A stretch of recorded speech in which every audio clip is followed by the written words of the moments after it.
तो दोस्तों आज है संडे और आज की वीडियो में आपको अपना कई सारी ज़रूरी इन्फॉर्मेशन आपको मिलने वाली है।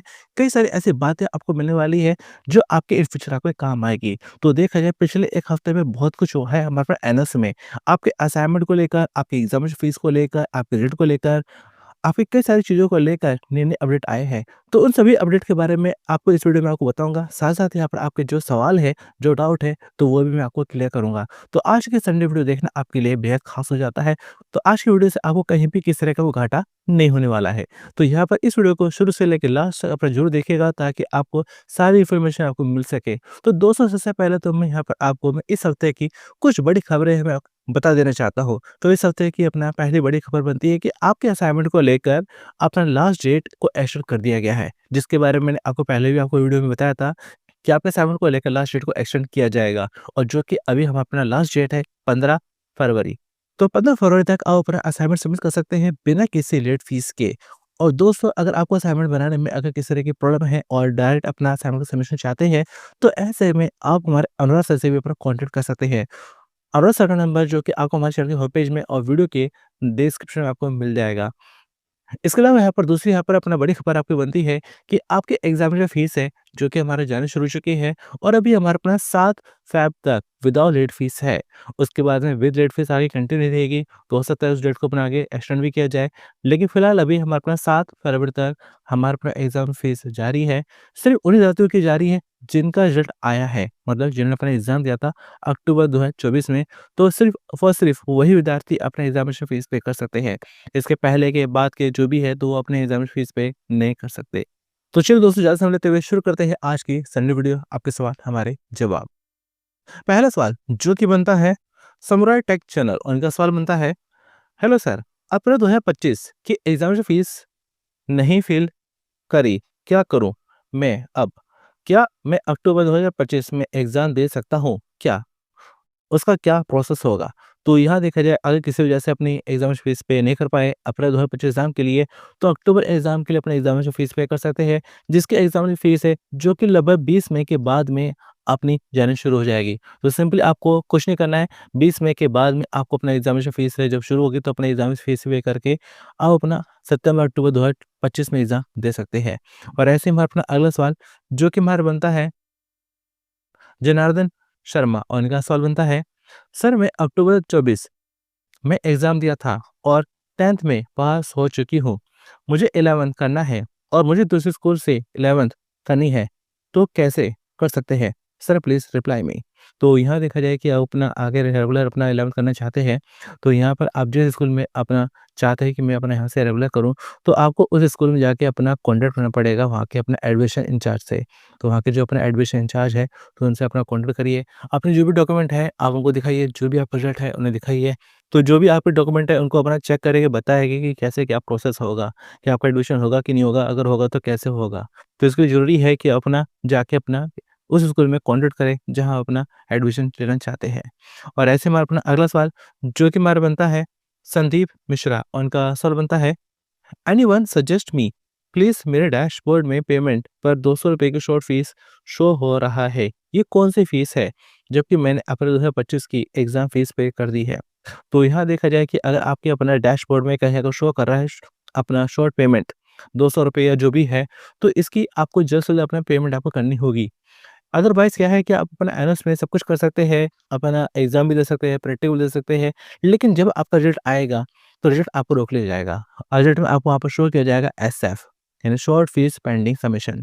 तो ऐसे में ज़रूरी है कि अगर आपका अपना किसी का भी अगर अपना शॉर्ट फीस है, वहाँ पे शो हो रहा है, तो उसकी पेमेंट अपना जल्द से जल्द अपना करें। आगे बढ़ते हुए क्वेश्चन की ओर, अगला सवाल जो कि हमारा बनता है उमंग शर्मा और इनका सवाल बनता है, सर ऑन डिमांड एग्ज़ाम में टीएमए चैप्टर आएगा या नहीं? तो यहाँ ऑन डिमांड एग्ज़ाम है, ये पब्लिक एग्ज़ाम है, तो यहाँ पर आपके अपना जो आपका सिलेबस बनता है, उस सिलेबस के अकॉर्डिंग आपको टीएमए के चैप्टर नहीं आते हैं, चाहे पब्लिक एग्ज़ाम हो, चाहे आपका ऑन डिमांड एग्ज़ाम हो। तो ऐसे में टीम ए वाले जो 40% चैप्टर है आपके एग्ज़ाम में नहीं आते, 60% चैप्टर है, उसी से आपको क्वेश्चन पेपर बनता है, उसी से आपको अपना तैयारी करनी है। और अगर अपना ऑन डिमांड एग्ज़ाम दे रहे हैं, तो ऑन डिमांड में आपको इस चीज़ का भी ध्यान रखना है कि आपका जो भी अपना क्वेश्चन पेपर आएगा, वो अकॉर्डिंग टू न्यू सिलेबस के हिसाब से ही आएगा। क्योंकि क्लास 12th में हमारा अपना ऐसे स्टूडेंट है जो पुराने स्टूडेंट है, तो जो जिनका ओल्ड सिलेबस बनता है, लेकिन कुछ न्यू स्टूडेंट भी है जिनका अपना न्यू सिलेबस बनता है। लेकिन ऑन डिमांड में अपना ओल्ड और न्यू करके क्वेश्चन पेपर नहीं आता है, वहाँ पे सिर्फ अपना न्यू सिलेबस करके ही अपना क्वेश्चन पेपर आता है। और ऐसे में हमारा अपना अगला सवाल जो कि हमारा बनता है, जो टोमोई का अनका सवाल बनता है, अभी तक बुक्स भेजी नहीं गई है, क्या करूँ? तो यहाँ अगर अभी तक आपको बुक्स वगैरह अगर नहीं मिली है, तो इसके लिए आप अपना स्टडी सेंटर जाके अपना कॉन्टैक्ट कर सकते हैं और एनएस की वेबसाइट से सॉफ्ट कॉपी अपना डाउन कर सकते हैं। लेकिन मेरा हाईली सजेशन यही है कि आप अपना कोई ना कोई गाइड वगैरह ले लीजिए। गाइड में क्या होगा कि आपका सिलेबस भी होगा, प्रीवियस ईयर का क्वेश्चन पेपर भी होगा, उसमें चैप्टर वाइज़ शॉर्ट समरी, उससे जुड़े हुए आपके एमसीक्यू क्वेश्चन और आपके अपना ऑब्जेक्टिव क्वेश्चन, सब्जेक्टिव क्वेश्चन जो भी कुछ है सारा काफ़ी अच्छे से दे रखा होगा, तो गाइड से तैयारी करना आपके लिए काफ़ी अच्छा रहेगा। और गाइड वगैरह को परचेज़ करने के लिए जो लिंक वगैरह है, तो जो कि आपको हमारे चैनल की होम पेज के स्टोर में आपको मिल जाएँगे। तो हमारे चैनल के स्टोर में जाएँगे, तो वहाँ पर आपको अपना कई सारे गाइड वगैरह है, आप उनको अपना परचेज़ वगैरह कर सकते हैं। क्योंकि अपना बुक्स वगैरह से अपना कई बार तैयारी करना काफ़ी मुश्किल हो जाता है, उसमें पूरी-पूरी कहानी होती है, उसमें आपका अपना जो है कि क्वेश्चन आंसर का कलेक्शन होता भी नहीं है, अगर क्वेश्चन होते भी हैं, तो कम होते हैं और जिनका सॉल्यूशन आपको उसमें ढूँढना पड़ता है, तो जिसमें काफ़ी एक लंबा समय लग जाता है। तो गाइड वगैरह आप सभी विद्यार्थियों के लिए काफ़ी एक अच्छा ऑप्शन है।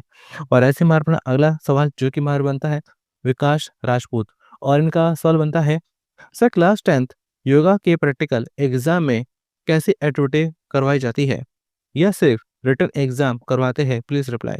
तो यहाँ देखा जाए क्लास 10th है, योगा सब्जेक्ट है, तो योगा का जो प्रैक्टिकल है लगभग हमारा अपना 60-70 के आसपास में होता है, बाकी 30 या 40 के आसपास में आपके अपना आती है थ्योरी। और यहाँ आपको अपना योगा करवाया नहीं जाता है, बल्कि उससे जुड़े हुए आपसे क्वेश्चन आंसर कर लिखवाए जाएंगे।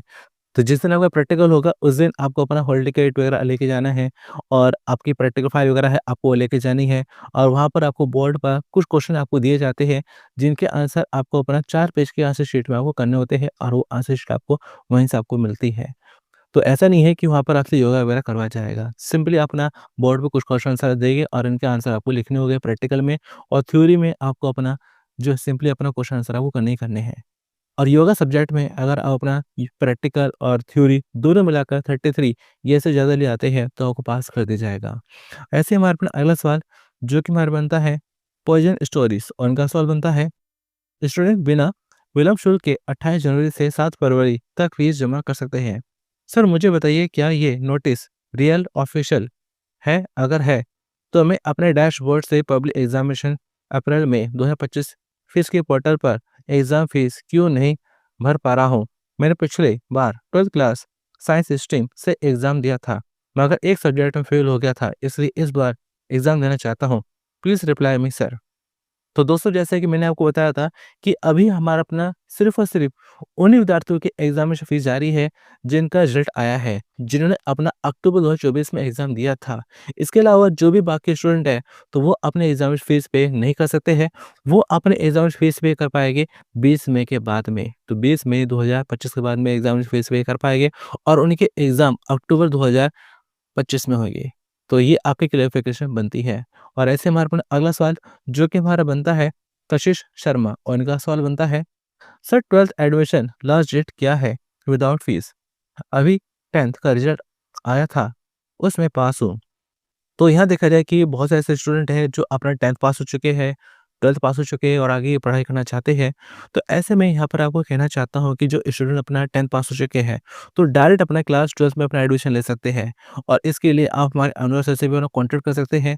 अनुराग सर से आपका एडमिशन नहीं करेंगे, बल्कि आपको अपना पास होने तक गाइड करेंगे कि आपके अपने एग्ज़ाम फीस को लेकर, आपके असाइनमेंट को लेकर, आपके प्रैक्टिकल फाइल और प्रैक्टिकल को लेकर, डेट शीट को लेकर, कई चीज़ों को लेकर आपको टाइम टाइम आपको बताते रहेंगे कब कैसे क्या करना है। यहाँ तक कि जो अनुराग सर है, आपको अपना उन विद्यार्थियों को अपना फ्री में असाइनमेंट भी देते हैं और अपना प्रैक्टिकल फाइल भी देते हैं, जो अनुराग सर से अपना एडमिशन वगैरह करवाते हैं। और यहाँ रहा आपकी लास्ट डेट का, तो अभी हमारा अपना जो है विदाउट लेट फीस एडमिशन को लेके लास्ट डेट थी, जो कि थी हमारा अपना 31 जनवरी। अब हमारा अपना ₹200 लेट फाइन के साथ में अपना एडमिशन अपना कंटिन्यू है, और आगे भी हमारा अपना जो है कि एडमिशन कंटिन्यू रहेगी। विद लेट फीस हमारा अपना जो कि बनती है ₹700। तो ₹700 लेट फीस लगाकर आपके एडमिशन की जो लास्ट डेट है जो कि बनती है 15 मार्च, यानी 15 मार्च तक आपका एडमिशन चलता रहेगा। अपना अलग-अलग जो है कि अभी हमारे पास ₹200 लेट फीस है, इसके बाद ₹400 लेट फीस जाएगी, उसके बाद लास्ट में आप मार्च के महीने में जाएगी आपके ₹700 लेट फीस। तो कुल मिला के अपना 15 मार्च तक अपना एडमिशन ले सकते हैं और आपके एग्ज़ाम इसी साल हो जाएँगे अक्टूबर 2025 में। और दोस्त अगर आप अपना क्लास और 10th में भी अपना एडमिशन लेना चाहते हैं और आपके पास कोई डॉक्यूमेंट भी नहीं है, कभी स्कूल भी नहीं गए, सिंपली अगर आपके पास आधार कार्ड है, तो उस आधार कार्ड से भी आप अपना क्लास और 10th में एडमिशन ले सकते हैं। कैसे ले सकते हैं? सिंपली अनुराग सर से अपना कॉन्टैक्ट करें। नंबर आपको डिस्प्ले पर भी शो हो रहा है और वीडियो के डिस्क्रिप्शन में और हमारे चैनल के होम पेज में भी आपको मिल जाएगा। तो आगे बढ़ते हुए क्वेश्चन की ओर, अगला सवाल जो कि हमारा बनता है शहजादी प्रीति और इनका सवाल बनता है सर एड्रेस भी लिखा आता है सर्टिफिकेट पर। तो यहाँ पर आपके जो मार्कशीट है, सर्टिफिकेट है, माइग्रेशन है, प्रोविज़नल है, तो इन पर आपका एड्रेस वगैरह नहीं आता है। पहले टाइम में जब अपना मार्कशीट आती थी, सर्टिफिकेट आते थे, माइग्रेशन आता था, प्रोविज़नल आता था, पहले टाइम में, बहुत पहले, तो उस समय अपना जो मार्कशीट आती थी, तो उस पर अपना एड्रेस वगैरह मेंशन होता था। लेकिन अब आपका अपना जो है कि उस पे एड्रेस मेंशन नहीं होता है।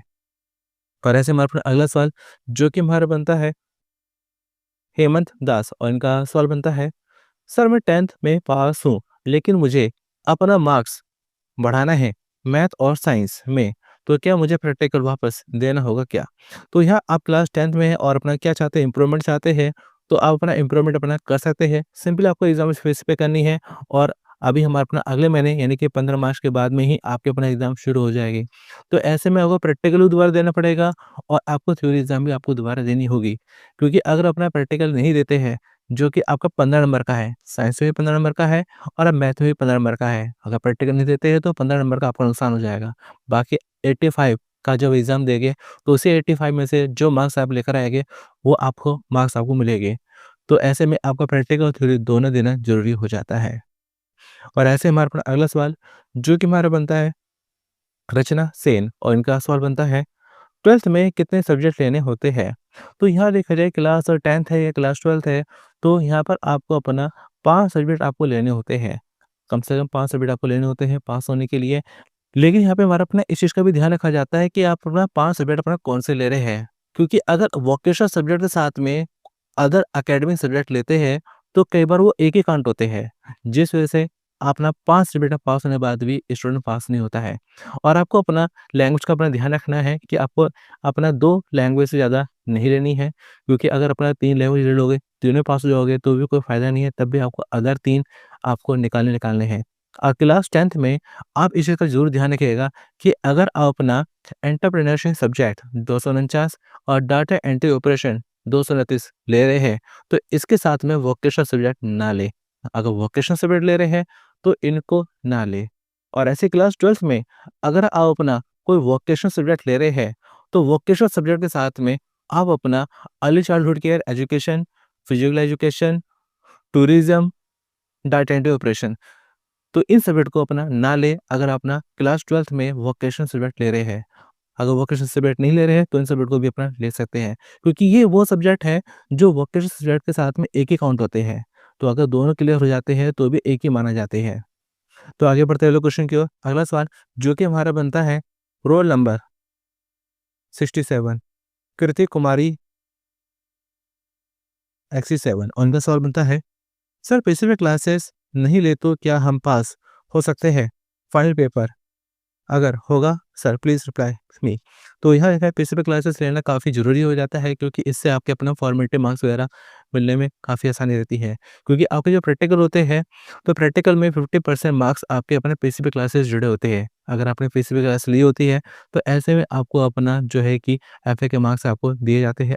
अदरवाइज़ आपके जो प्रैक्टिकल मार्क्स होते हैं वो हाफ़ हो जाते हैं। फिर ऐसे में आपको काफ़ी नुकसान होता है, आपके पास होने के चांसेस कम हो जाते हैं। इसलिए पीसीबी क्लासेस लेना ज़रूरी है। हाँ, अगर इन केस अगर अपना जो है कि आपको कोई प्रैक्टिकल वाला कोई सब्जेक्ट नहीं है, या आपके अपना थ्योरी में तैयारी काफ़ी अच्छी है कि आप अपना उसी से अपना पासिंग मार्क्स लेकर आ सकते हैं, तो ऐसे में अपना पीसीबी क्लासेस अगर नहीं भी लेते हैं तो भी चल जाएगा। और ऐसे में अपना अगला सवाल जो कि हमारा बनता है आतिश और इनका सवाल बनता है, सर मैंने 6 सब्जेक्ट लिया था, जिसमें से मेरा 1 सब्जेक्ट मैथ था और मैंने एसवाईसी लगा दिया, लेकिन बाकी 5 सब्जेक्ट में पास हूँ, लेकिन मेरे रिज़ल्ट 4 टाइम एक्स शो हो रहा है, क्यों? क्या करूँ? तो जैसे कि आप बता रहे हैं कि आपके 6 सब्जेक्ट हैं और 6 सब्जेक्ट में से 5 सब्जेक्ट आपने क्लियर कर लिए हैं और लेकिन फिर भी क्या है कि आपको वहाँ पे अपना रिज़ल्ट में आपको अपना पास शो नहीं कर रहा है। तो इसकी वजह यही है कि आप ना देखिए कि क्या आपने अपना 2 से ज़्यादा लैंग्वेज आपने क्लियर करी है। अगर 2 से ज़्यादा लैंग्वेज आपने क्लियर करी है, तो तब आपको अदर 3 आपको एकेडमिक आपको सब्जेक्ट आपको क्लियर करने होंगे। अगर उन 5 सब्जेक्ट में एक भी लैंग्वेज नहीं है, तो आपको कोई ना कोई एक लैंग्वेज अपने ऐड करानी होगी, उसको क्लियर करना होगा, तब आपको पास किया जाएगा। और एक चीज़ का आपको ध्यान रखना है कि यहाँ पे आपका जैसे कि यहाँ पे मैंने आपको बताया था क्लास 10th है, क्लास 10th में हमारे पास डाटा एंट्री और हमारा बनता है एंटरप्रेन्योरशिप, ये सब्जेक्ट है और उसके साथ में आपने कोई वोकेशनल सब्जेक्ट भी लिया है और दोनों आपने क्लियर कर ली है, तो भी इनको एक ही माना जाएगा। तो ऐसे में ज़रूरत होगी कि अपना कोई ना कोई जो है एकेडमिक सब्जेक्ट ऐड कराएँ, उसका एग्ज़ाम दें और उसको क्लियर करें, तब आपको पास किया जाएगा। क्लास 12th में भी सेम ऐसे ही है कि हमारे कुछ वोकेशनल सब्जेक्ट जिसके बारे में आपको बताया कि data entry operation, tourism, early childhood care education और हमारा बनता है फिजिकल एजुकेशन। अगर ये सब्जेक्ट है और उसके साथ में कोई अगर अपना वोकेशनल सब्जेक्ट है, तो भी इन्हें एक ही माना जाएगा कि अगर दोनों पास हो जाते हैं, तो भी इन्हें एक ही माना जाएगा। तो इस चीज़ का अपना ध्यान रखिएगा और यहाँ पे हमारे पास अगला सवाल जो कि हमारा बनता है श्रेयस तिवारी और इनका सवाल बनता है class 10th NS painting and data entry कितने थ्योरी लाने होंगे? सर बता दीजिए प्लीज़ सर और पीसीपी हॉल टिकट कब तक आएगा? अभी तक नहीं आया है।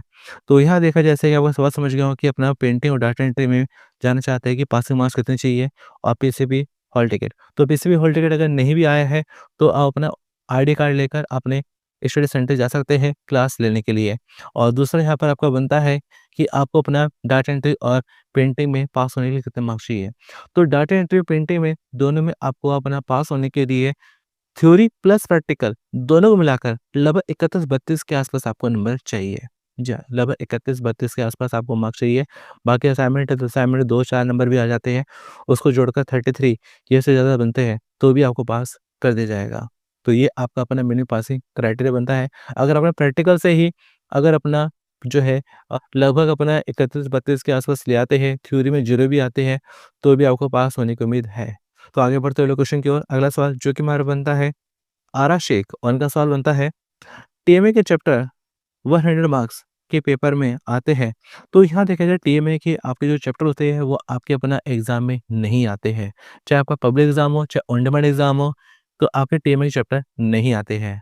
इसके साथ ही हमारे पास अगला सवाल जो कि बनता है गौर हरि बेरा और इनका सवाल बनता है सर मैं गौर हरि बेरा मैं उड़ीसा का हूँ। अक्टूबर 2024 में दिया था 5 सब्जेक्ट दिया था। 3 सब्जेक्ट में एसवाईसी आया।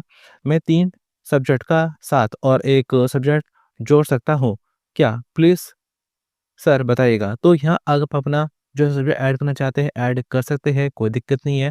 क्योंकि ऑलरेडी आपके पास अपना जैसे कि 5 सब्जेक्ट है, तो आप अपना मैक्सिमम 2 सब्जेक्ट अपना ऐड कर सकते हैं। तो 1 या 2 जो भी अपना ऐड करना चाहे, ऐड कर सकते हैं और जिस भी सब्जेक्ट को अपना ऐड करेंगे, तो ध्यान रखिएगा कि तो उसका भी आपको असाइनमेंट अपना सबमिट करना होगा। और ऐड होने बाद में आप अपना एग्ज़ाम फीस पे करके अपना अभी हमारा अपना अप्रैल 2025 में एग्ज़ाम दे सकते हैं। क्योंकि जैसे कि आप मुझे बता रहे हैं कि अक्टूबर 24 में आपने एग्ज़ाम दिया था। 5 सब्जेक्ट के एग्ज़ाम दिए थे, 5 में से 3 में आप पास हो गए हैं और बाकी अपना जो है कि रह गए हैं।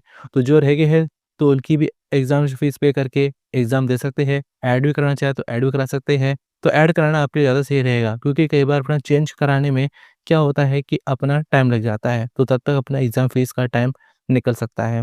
इसलिए ऐड करा लेंगे, उसकी एग्ज़ाम फीस पे करेंगे, तो अभी आप अपना अप्रैल 2025 में एग्ज़ाम दे सकते हैं और ध्यान रखिएगा असाइनमेंट ज़रूर सबमिट करें। और ऐसे में हमारा अपना अगला सवाल जो कि हमारा बनता है क्रोकोडाइल और इनका सवाल बनता है सर आईएमपीआर आ रहा है, क्या मतलब है? तो आईएमपीआर का मतलब है कि आप ऑलरेडी पहले पास थे, आपने इम्प्रूवमेंट किया है। तो ऐसे में आपका जो पासिंग ईयर है, पासिंग टाइम है, वो आपका पहले का ही है। वो आपका अक्टूबर 2024 नहीं माना जाएगा, उससे पहले का ही आपका जो पास बनता है, वही है। और ऐसे में अपना दोबारा से अपने एग्ज़ाम देने पर वहाँ पर आपको अपना जो है आईएमपीआर ही शो किया जाएगा। और ऐसे में अपना अगला सवाल जो कि हमारा बनता है सोनाली मिश्रा और इनका सवाल बनता है सर इग्नू का एडमिशन कब से स्टार्ट होगा बीए का और डिजी लॉकर पे मार्कशीट कब तक आएगा।